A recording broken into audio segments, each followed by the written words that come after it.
গোপন সংবাদের ভিত্তিতে আজ 31 মে 2025 তারিখ শনিবার সকাল 5টায় কোস্টগার্ড পূর্ব জোন অধীনস্থ কোস্টগার্ড স্টেশন টেকনাফ এবং টেকনাফ থানা পুলিশের সমন্বয়ে টেকনাফ থানাধীন দমদমিয়া নেচার পার্ক এলাকায় একটি বিশেষ যৌথ অভিযান পরিচালনা করা হয়।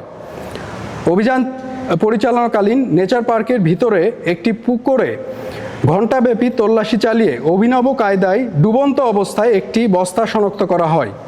পরবর্তীতে উক্ত বস্তাটি উদ্ধার করে তল্লাশি চালিয়ে বস্তা হতে 10টি হ্যান্ড গ্রেনেডের ডেটোনেটর, পুকুর পাড়ে বিক্ষিপ্ত অবস্থায় পড়ে থাকা 27 রাউন্ড রাইফেলের গোলা, 2 রাউন্ড পিস্তলের গোলা এবং 2 লিটার দেশীয় বাংলা মদ জব্দ করা হয়।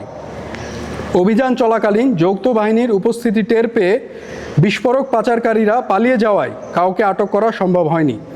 জব্দকৃত হ্যান্ড গ্রেনেড, ডেটোনেটর, তাজা গোলা ও মাদকদ্রব্যের পরবর্তী আইনানুগ ব্যবস্থা গ্রহণের কার্যক্রম প্রক্রিয়াধীন রয়েছে।